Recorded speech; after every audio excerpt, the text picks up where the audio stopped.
Enseignement supérieur. Quelques nouveautés.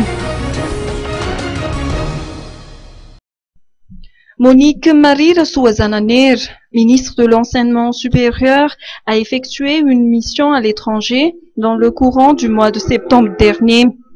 À titre de compte-rendu, elle a souligné que son département se lance comme défi de faire de l'enseignement supérieur et de la recherche scientifique des vecteurs de développement. Ce récent voyage s'inscrit dans le cadre de cet objectif, a indiqué la ministre. Par ailleurs, un service chargé des bourses d'études a été mis en place au niveau de ce ministère dans le but de coordonner la distribution des bourses. L'attribution de bourses ne sera plus systématique dans les universités publiques si l'on en croit les déclarations de Monique Marie Rassoua-Zananer qui projette d'appliquer le système des bourses d'excellence.